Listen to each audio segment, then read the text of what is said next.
Gujarat's #1 engineering university, Sankalchand Patel University, 9642706257.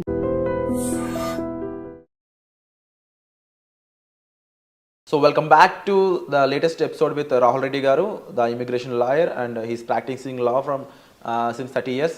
So right now OPT నుంచి stem నుంచి H1Bకి మారే వాళ్ళ సిచ్యువేషన్స్ ఏ విధంగా ఉండబోతున్నాయి యూఎస్లో అనేది తెలుసుకుందాం. Hi sir. Sir I'm very fine sir, and how are you sir? Good. So upcoming మార్చ్లో H1Bకి సంబంధించిన లాటరీస్ అవి ఉండబోతున్నాయి కాబట్టి వాటి గురించి డిస్కస్ చేద్దాం.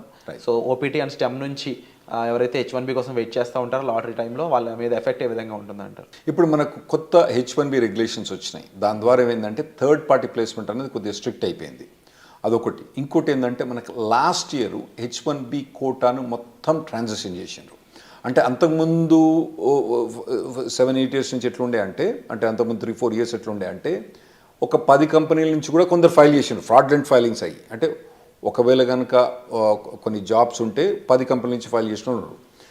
అయితే ఇప్పుడు లాస్ట్ ఇయర్కి వచ్చేమటికి ఏమైందంటే నీకు ఒకవేళ కనుక 10 కంపెనీలు ఫైల్ చేసినా కూడా శ్రీనివాసరావు అన్నతను మాత్రం ఒకటే కాబట్టి అతనికి ఒకటేసారి లాటరీ వచ్చే ఛాన్స్ ఉంటుంది.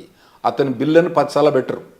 ఓకే, మనం అప్పుడప్పుడు పెడతాం కదా, చిన్నప్పుడు పెట్టినప్పుడు మన పేరు ఇచ్చి పెడతాం. మన పేరు ఎక్కువ రాయాలంటే ఏం చేస్తాం, 10 సార్లు రాసి అనలేస్తాం. అటువంటి అలౌడ్ లేదన్నట్టు. ఇప్పుడు ఎన్నిసార్లు రాసినా కానీ ఒకటే చిట్టి ఆ శ్రీనివాసరావు గారి పేరుతోటి ఒకటే చిట్టి పోతుంది. ఆ చిట్టి ద్వారా అది లాస్ట్ ఇయర్ ఇంప్లిమెంట్ చేసినారు. ఇప్పుడు కొత్త రెగ్యులేషన్స్ ప్రకారం ఏం చేసినంటే దాన్ని రెగ్యులేషన్స్ ద్వారా చేయబట్టి ఏమైనా కోర్టుల కేసులు కానీ వాటిని ఎదుర్కోవడానికి ఈజీ అవుతాయని చెప్పి వాళ్ళు రెగ్యులేషన్ ద్వారా పోయినరు. అయితే ఇప్పుడు కొత్త ప్రొవిజన్ ఏంటంటే లాటరీ మనం మార్చ్లో ఫైల్ చేసేటప్పుడు కొత్తగా ఫీజు అంతకుముందు $10 ఉండే. $10 ఏంటంటే ఎప్పుడు ఇవ్వాలి, ఇప్పుడు పెద్ద కేర్ చేయరు. సో కొందరు ఫ్రాడ్లెంట్ ఫైల్ చేసే వాళ్ళు కొద్దిగా ఎక్కువ ఫైల్ చేస్తున్నారు, $10. ఇప్పుడు దాన్ని $215 చేసిన అన్నట్టు. సో కొంచెం ఫిల్టర్ చేయడానికి, కొద్దిగా ఫిల్టర్ చేయడానికి చేసిన అన్నట్టు. అసలు మేము ఈ రెగ్యులేషన్స్ పాస్ చేసేటప్పుడు మేము ఏమైనా అడ్వైజ్ చేసినామంటే అసలు మొత్తం లాటరీ చేసేటప్పుడు మొత్తం ఫైలింగ్ ఫీజే తీసుకోండి. ఓకే, సెలెక్ట్ అయితే ఆ ఫైలింగ్ ఫీజు ఇవ్వకండి. ఎట్లా మేము కట్టాలి కదా, ఫైలింగ్ ఫీజు కట్టాలి కదా, మేము ఇవ్వకండి అని చెప్పి మేము అడ్వైజ్ చేసినాం. వాళ్ళు ఇన్లే సరే ఏదో $215 చేసిండ్రు. సో ఇప్పుడు కొత్తగా ఓపీటీ నుంచి స్టెమ్ ఎక్స్టెన్షన్ నుంచి ఉన్న వాళ్ళు ఇప్పుడు మార్చ్ అంటే మన దగ్గరకు వచ్చింది. ఇప్పుడు ఆల్మోస్ట్ డిసెంబర్ అయిపోతూనే ఉంది. మార్చ్కు మీకు H1B లాటరీ ఉంది. ఇప్పటి నుంచే మీరు కంపెనీ కానీ కంపెనీ హెచ్ఆర్ కానీ కంపెనీ లాయర్ కానీ కాంటాక్ట్ చేసి టచ్లో ఉండి మీరు H1B ఫైల్ చేయడానికి రెడీ కాండి. అండ్ వీళ్ళు ఎటువంటి జాబ్స్ని చూస్ చేసుకోవడానికి స్కోప్ ఉంటుందంటారు ముఖ్య H1B టైంలో? నార్మల్గా అంటే మన వాళ్ళందరూ కంప్యూటర్ ప్రొఫెషనల్స్ ఉంటారు కాబట్టి మనకు 3 types ఆఫ్ జాబ్స్ ఉంటాయి నార్మల్గా అండి. ఒకటి ఎండ్ క్లయింట్ అంటే నార్మల్గా కోకోలా కంపెనీ, లేదంటే నెక్స్ట్ ఇంప్లిమెంటేషన్ పార్ట్నర్, ఈ డెలాయిట్, కాగ్నిజెంట్, ఇన్ఫోసిస్ అని ఇంప్లిమెంటేషన్ పార్ట్నర్ టైప్ ఉంటాయి. ఇంకోటి ఏమో ABC కన్సల్టింగ్ కంపెనీ, చిన్న చిన్న కంపెనీస్ ఉంటాయి. అయితే మనం మొదలు కవర్ చేసిన ఎపిసోడ్లో ఏంటంటే కోకోలతో కంపెనీతో పనిచేస్తే కొద్దిగా మంచిగా ఉంటుంది H1B ప్రొవిజన్స్ అని చెప్పినాం. కాకపోతే ఈ ఎండ్ క్లయింట్ పనిచేసినప్పుడు వాళ్ళు ఏం చేస్తారంటే నీకు 3 ఏళ్ళు వర్క్ పర్మిట్ ఉంది కదా, నీకు ఇప్పుడే H1 అప్లై చేయమంటారు. అది వీనికి పెద్ద బాధ అయింది. ఎందుకంటే ఇప్పుడు 3rd year పోయినప్పుడు వీని H1B లాటరీ రాలేదనుకోండి, వీని పని గోవిందా. సో అటువంటి వీళ్ళు నార్మల్గా కంపెనీ పోయేటప్పుడు అంటే చాయిస్ ఉంటే మాత్రం మీకు కంపెనీ ఈ ఇయర్ మీకు H1B అప్లై చేస్తుందా చేస్తలేదా అదొకటి కనుక్కోండి. ఎండ్ ఆఫ్ ది స్టెమ్ ఎక్స్టెన్షన్లో సార్ ఇన్ కేసు ఎంప్లాయర్ని చేంజ్ చేసుకున్నాం అనుకోండి, అప్పుడు సిచ్యువేషన్ ఏ విధంగా ఉంటుంది? ఎంప్లాయర్ చేంజ్ చేసుకున్నా కానీ ఆ మార్చ్ టైంలో ఫైల్ చేస్తే సరిపోద్ది. మార్చ్ టైంలో ఫైల్ చేయకపోతే సరిపోద్ది. ఇంతకుముందు చెప్పినట్టు ఏంటంటే ఒకవేళ కనుక ఇప్పుడు మనం డిసెంబర్ జనవరిలో ఉన్నారు కదా, మీరు ఇప్పుడు మీ కంపెనీ కనుక మీరు H1B ఫైల్ ఈ లాటరీలో ఫైల్ చేస్తారా చేయరా కనుక్కోండి. ఒకవేళ చేయరని అనుకుంటే మాత్రం ఈ కంపెనీ వదిలిపెట్టి వేరే ఏ కంపెనీ కనుక మీకు జాబ్ దొరికితే ఆ కంపెనీకి పోవడం బెటరు. ఎందుకంటే H1B లాటరీ ఎంత తొందర వస్తే అంత బెటర్. ఎందుకంటే మనం లాస్ట్ 10 years నుంచి చూస్తున్నాం కదా, H1B లాటరీ అనేది కష్టమవుతుంది రావడం. ఓకే, ఇది లాటరీలో రావడం చాలా కష్టమవుతుంది. పోతానా కొద్ది ఇంకా పర్సంటేజ్ ఛాన్సెస్ తగ్గిపోతున్నాయి. మీకు 3 times కూడా మీరు లాటరీ ట్రై చేసుకోవాలి, అవసరమైతే 4 times కూడా మీరు లాటరీ ట్రై చేసుకోవాలి. వచ్చినప్పుడు ఇమ్మీడియట్గా ఫైల్ చేసుకోండి, మళ్ళీ నెక్స్ట్ ఇయర్ పెట్టకండి అన్నట్టు. ఒకవేళ ఈ కంపెనీ ఫైల్ చేయకపోతే మీకు వేరే జాబ్ దొరికితే మాత్రం వేరే జాబ్ తీసుకొని ఆ జాబ్ ద్వారా కూడా మీరు H1B ఫైల్ చేసుకోవడం బెటర్. స్టెమ్ స్టూడెంట్స్కి ఎలాంటి ప్రొటెక్షన్ ఉంటుంది సార్? అంటే ఎక్స్పైరేషన్ ముందు జాబ్ పోయినట్లయితే వాళ్ళకి ఏమైనా ప్రొటెక్షన్ ఉంటుందా? ఏముండదండి, గోయిందా అంతే. ఇప్పుడు H1B ఇప్పుడు ఉందనుకోండి, ఇప్పుడు మార్చ్లో లాటరీ ఉంది, ఫిబ్రవరిలో జాబ్ పోయిందనుకోండి, మార్చ్లో వాళ్ళు ఫైల్ చేయరాదు అన్నట్టు. అయితే కొందరు ఏం చేస్తారంటే ఈ కన్సల్టింగ్ కంపెనీ ద్వారా పోయి ఫ్రాడ్లెంట్గా వాళ్ళకి డబ్బులు ఇచ్చో జాబ్ లేకున్నా ఫైల్ చేయించుకుంటారు. అవి అయితే నేను అవాయిడ్ చేయమని చెప్తా. ఎందుకంటే మీరు లాంగ్ రన్లో చూసుకోండి, మళ్ళీ కాకపోతే ఇండియాకి వచ్చి మీరు మళ్ళీ H1B లాటరీ అప్లై చేసుకోవచ్చు, కానీ ఇటువంటి ఫ్రాడ్లెంట్ కంపెనీస్ మాత్రం పోకండి. జెన్యున్ జాబ్ ఉంటే మాత్రమే మీరు H1B ఫైల్ చేయించుకోండి. జెన్యున్ జాబ్ లేకపోతే ఎప్పుడు కూడా H1B ఫైల్ చేయించుకోకండి. లేదు, ఇన్ కేస్ జాబ్ పోయింది అనుకున్న టైంలో స్టెమ్ ఓపీటీ మెయింటైన్ చేస్తూ ఎంప్లాయర్ మార్చుకునే స్కోప్ ఉంటుందా? స్టెమ్ ఓపీటీలో మనకు 90 days ఆఫ్ అన్ఎంప్లాయ్మెంట్ అలౌడ్ అండి. సో ఆ డేస్ని అక్కడక్కడ మెయింటైన్ చేసుకోవాలి. అదే అక్కడ మెయింటైన్ చేసుకోవచ్చు. మెయింటైన్ చేసుకొని దెన్ వేరే జాబ్ కనుక హాప్ ఆన్ అయితే అప్పుడు H1B ఫైల్ చేసుకోవచ్చు. కాకపోతే ఈ మార్చ్లో ఈ H1B లాటరీ ఎప్పుడు ఫైల్ చేస్తారు? మార్చ్ 1st నుంచి టిపికల్గా మార్చ్ 20th కొద్దిగా డేట్స్ అటు ఇటు చేంజ్ అవుతా అంటే ఒక 5-6 రోజులు అటు ఇటు చేంజ్ అవుతా అంటే ఆ టైంలో కనుక జాబ్ లేకపోతే కథం, మనోడు మళ్ళీ నెక్స్ట్ ఇయర్ వెయిట్ చేయాల్సి వస్తుంది. ఈ 90 days కాకుండా, ఈ టైం పీరియడ్ కాకుండా స్టెమ్ ఓపీని ఎక్స్టెన్షన్ చేసుకోలేమంటారా? స్టెమ్ ఓపీటీ అంటే 90 days అన్ఎంప్లాయ్మెంట్ ఎక్స్టెండ్ చేసుకోవడమా, లేదా 2 years స్టెమ్ ఓపీటీని ఎక్స్టెండ్ చేసుకోవడం? లేదండి, స్టెమ్ ఓపీటీ అన్నది 2 yearsకి లిమిటెడ్.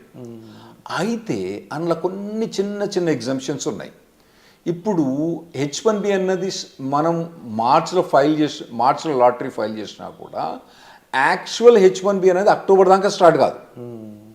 అయితే ఒకవేళ స్టెమ్ ఎక్స్టెన్షన్ కనుక ఈ ఏప్రిల్ నుంచి అక్టోబర్ మధ్యలో కనుక ఒకవేళ స్టెమ్ ఎక్స్టెన్షన్ ఎగ్జాస్ట్ అవుతుంది అనుకోండి, అంటే ఇతని స్టెమ్ ఎక్స్టెన్షన్ జూన్లో ఎక్స్పైర్ అవుతుంది అనుకోండి, ఇతను H1B ఫైల్ చేస్తే ఈ స్టెమ్ ఎక్స్టెన్షన్ ఆటోమేటిక్గా జూన్ నుంచి అక్టోబర్ దాకా ఎక్స్టెండ్ అయింది. అట్లా కొన్ని లిమిటెడ్ ఎగ్జామ్షన్, దాన్ని మేము క్యాప్ గ్యాప్ అంటాం అన్నట్టు. క్యాప్ గ్యాప్ అంటాం. అది ఎప్పటి నుంచి?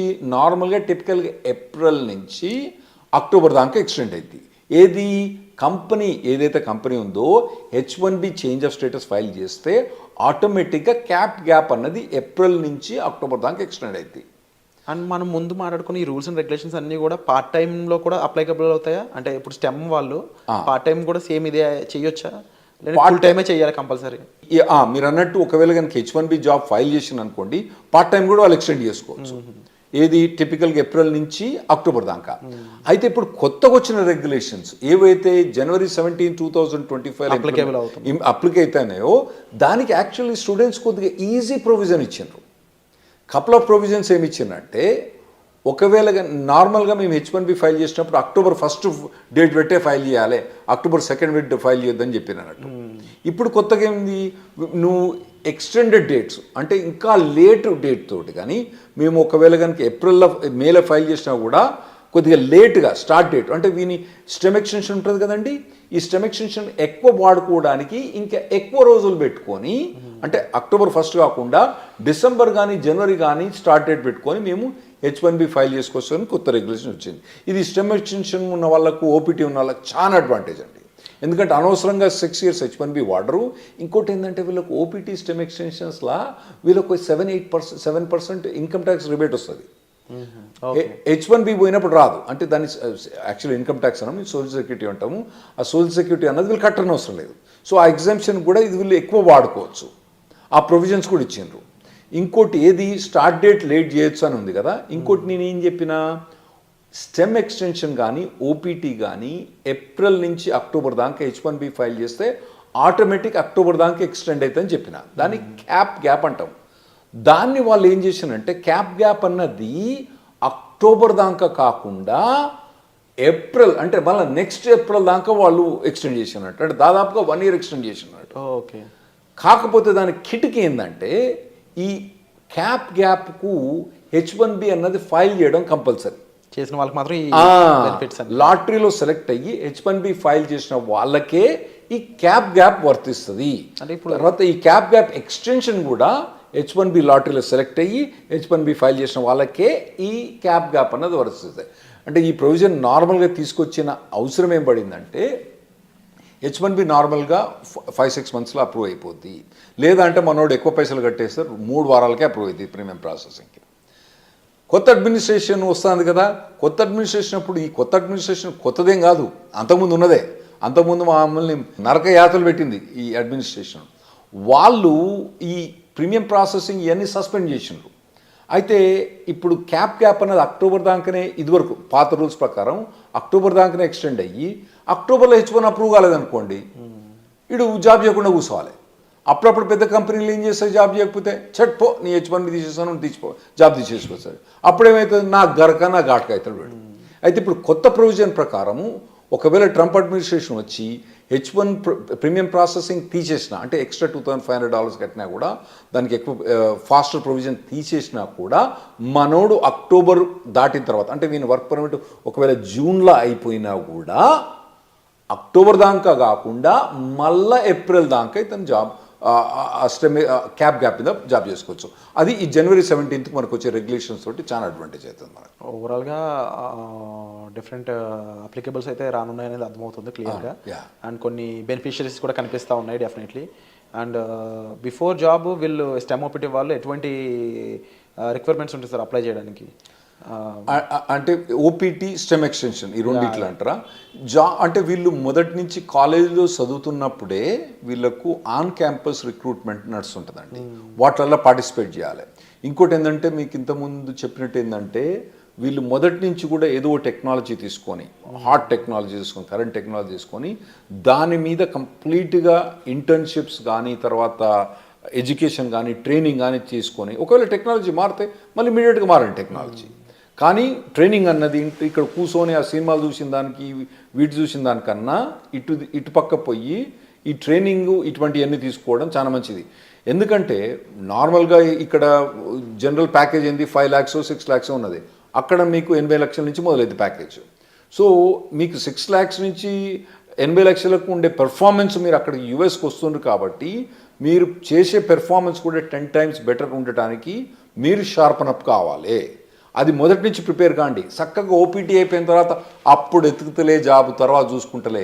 ఇప్పుడైతే సినిమాలు చూస్తా, షికార్లు పోతా, తాగుతా, తింటా, బిర్యానీ తింటా, పొద్దుగాల మధ్యాహ్నం, సాయంత్రం అయితే వాలీబాల్ ఆడతా, కానీ తర్వాత చూసుకుంటా, OPT అయిపోయిన తర్వాత చూసుకుంటే మాత్రం అది తప్పుడు పని. మీరు మొదటి నుంచి ఇంజనీరింగ్ కాలేజ్ నుంచి ఫస్ట్ ఇయర్ నుంచి, ఒకవేళ మీరు US రాదలుచుకుంటే, మీరు ఇక్కడ కూర్చొని ఎక్కడనో 5 లక్షల ప్యాకేజ్ 6 లక్షలు తీసుకుంటే మీ ఇష్టం. మీరు కనుక US వచ్చి OPT మీద పనిచేసి STEM ఎక్స్టెన్షన్ మీద పనిచేసుకుంటే మాత్రం మీరు ఫస్ట్ ఇయర్ నుంచి మీరు కంటిన్యూస్గా శ్రమ పడితే మీరు OPT STEM ఎక్స్టెన్షన్ వచ్చినప్పుడు మీకు మెచ్చుకునే మార్కెట్ మంచిగా ఉన్నప్పుడు ఏముంటుందండి, అప్పుడు ఏమంటారు కదా, కుక్కను కూడా సింహాసనం ఎక్కించినప్పుడు వీళ్ళందరి మన వాళ్ళని సింహాసనం ఎక్కించినప్పుడు, ఏది మంచిగా స్కిల్ సెట్ లేని వాళ్ళని వాళ్ళందరూ కూడా కుక్క మీద వీళ్ళందరూ సింహాసనం ఎక్కి కూర్చున్నారు. ఇప్పుడు ఎట్లున్నది పరిస్థితి, మార్కెట్ పరిస్థితి మంచిగా లేదు. మరి మార్కెట్ పరిస్థితి మంచిగా లేదంటే యాక్చువల్గా మీరు స్టాక్స్లో బాగా చేస్తుంటారు కదా, అసలు యూఎస్లో ఇప్పుడు స్టాక్ మార్కెట్ ఎట్లుందండి, హై రేట్స్ ఉన్నాయి, అన్నీ బాగున్నాయి స్టాక్ మార్కెట్, అయినా కానీ IT ప్రొవిజన్ మొత్తం డౌన్ అయిపోయింది. ఎందుకైందంటే మెయిన్ ప్రొవిజన్ ఏంటంటే 2021 ఎప్పుడైతే మన కోవిడ్ అయిపోయిందో అప్పుడు ఎట్లా హైర్ చేసిందంటే, అమెజాన్ కొన్ని కంపెనీస్ అయితే ఒకటే అండి, మీ శాలరీ ఎంత, ఇన్కమ్ ట్యాక్స్ చూపేరా అని వీళ్ళు పట్టుకుపోయినారు. నీ W2 ఎంత, నీ W2లో ఓకే నీకు 80 లక్షలు వస్తుంది, ఓకే ఒకటేరా నీకు, ఇగో 1,60,20,00,000 అంతే. వారు ఏం మాట్లాడలేదు. అట్లా చాలా మందిని హైర్ చేసిండ్రు. చక్కగా తీసుకుపోయి కుక్కను తీసుకుపోయి సింహాసనం మీద కూర్చోబెట్టిండ్రు. ఇప్పుడు ఏమైతుందంటే వాళ్ళందరూ చాలా మంది లే ఆఫ్స్ అవుతుండ్రు, ఇంపాక్ట్ చూపిస్తున్నారు. ఇప్పుడు కొత్తగా వచ్చే పోరాళ్ళకు మాత్రం ఆ లగ్జరీ ఏదైతే 2021-22లో ఏదైతే హైరింగ్ చూసిండ్రో, ఆ తర్వాత అంతకుముందు హైరింగ్ చూసిండ్రో, ఇంకా ముందు మీరు చూడరు. ఆర్టిఫిషియల్ ఇంటెలిజెన్స్ అనేది బాగా డెవలప్ అయింది. దాంతో ఏమవుతుందంటే ఈజీగా ప్రోగ్రామింగ్ అయిపోతుంది. కాబట్టి మీ జాబ్స్ అన్నవి చాలా కష్టమవుతాయి. మీరు మొదటి నుంచి ప్రిపేర్ కాండి. స్పెషల్గా మీరు US రాదలుచుకున్న వాళ్ళు మాత్రం మొదటి నుంచి ప్రిపేర్ అయ్యండి. మీరు ఇక్కడనే ఉండి చిన్న చిన్న జాబులు చూసుకుంటే మీ ఇష్టం. అక్కడ కనుక మీకు హై లెవెల్ జాబ్ కావాలంటే అక్కడ లో లెవెల్ జాబ్స్ ఉండవు. ఎందుకంటే వీళ్ళకి జాబ్ ఇవ్వడానికి వీలుండదు అక్కడ. ఏది OPT స్పెషలిస్ట్ STEM ఎక్స్టెన్షన్లా వాళ్ళు తీసుకొచ్చి $5 $10 జాబు ఇవ్వడానికి వీల్లేదు. రెగ్యులేషన్స్ ఎలా చేయవు కాబట్టి వీళ్ళకి హై లెవెల్ జాబ్ కావాలి. కాబట్టి ఆ లెవెల్ జాబ్ కావాలంటే మీరు ఇప్పటి నుంచి ప్రిపేర్ కావడం better. Wonderful sir. So latest updates కోసం చూస్తూనే ఉండండి. అండ్ చాలా విషయాలు అయితే మనకు రాహుల్ రెడ్డి గారు చెప్పడం జరిగింది. సో మీరు వీటిపై ఏమనుకుంటున్నారు, మీ ఒపీనియన్ కామెంట్ సెక్షన్లో మెన్షన్ చేయండి. And thank you so much for the wonderful. Thanks అండి.